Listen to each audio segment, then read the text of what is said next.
চুল পাকা মানে মানুষের বয়সের স্বাভাবিক ছাপ বলে ধরে নেওয়া হয়, কিন্তু চুল পাকা মানেই বার্ধক্য নয়। এটি হতে পারে স্ট্রেসের ছাপ বা অন্য কোনো শরীরবৃত্তীয় প্রক্রিয়ার লক্ষণ। চিকিৎসা বিজ্ঞান বলছে ভিন্ন কথা।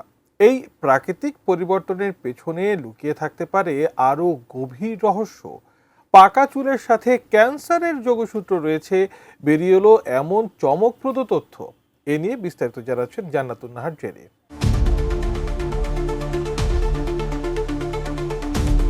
চুল পেকে গেলে স্বাভাবিকভাবে সবারই হয়তো মন খারাপ হয়। আমাদের অনেকেরই ধারণা চুল পাকলে বয়সের ও স্ট্রেসের ছাপ ফুটে ওঠে। অনেকেরই আবার একটু আগে ভাগে চুল পেকে যায়। এই চুল পাকা নিয়ে কতই না দুশ্চিন্তা, কিন্তু বিজ্ঞান বলছে ভিন্ন কথা। এই চুল পেকে যাওয়া এবং এই ঘটনাটা ঘটার পেছনে লুকিয়ে আছে গভীর রহস্য।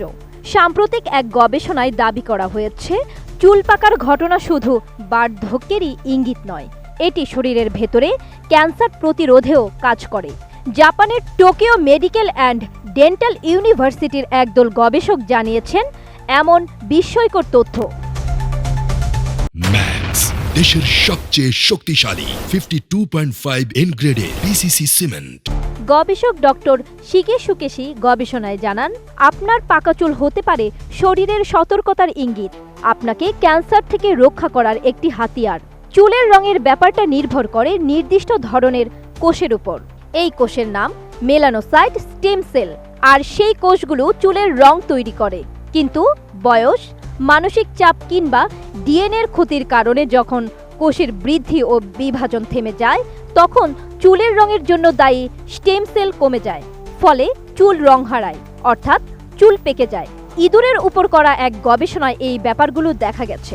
যদি এই ক্ষতিগ্রস্ত কোষগুলো বিভাজন চালিয়ে যেত, তবে সেগুলো থেকেই ক্যান্সার কোষ তৈরি হওয়ার ঝুঁকি থাকত। স্টেম সেলের বৃদ্ধি থেমে যাওয়ার কারণেই চুল পাকে।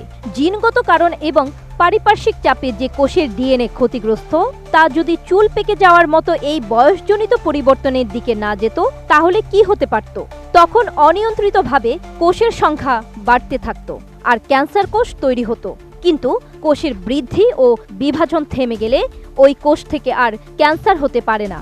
অর্থাৎ পাকা চুল সৃষ্টির এই ঘটনার কারণে পরোক্ষভাবে ক্যান্সার থেকে বাঁচা যায়। চুল পাকা তাই এক অর্থে শরীরের প্রতিরোধ বার্তা। গবেষকরা পরামর্শ দিচ্ছেন স্ট্রেস কমানো, নিয়মিত ঘুম, ব্যায়াম এবং সুষম জীবনধারা বজায় রাখলে মেলানোসাইট কোষের ক্ষতি কমানো যায়, যা চুলের অপরিপক্কতা রোধে সাহায্য করতে পারে এবং কোষের স্বাভাবিক কাজ বজায় রাখে। জান্নাতুন Nahar Jerry, desk report, ATN news.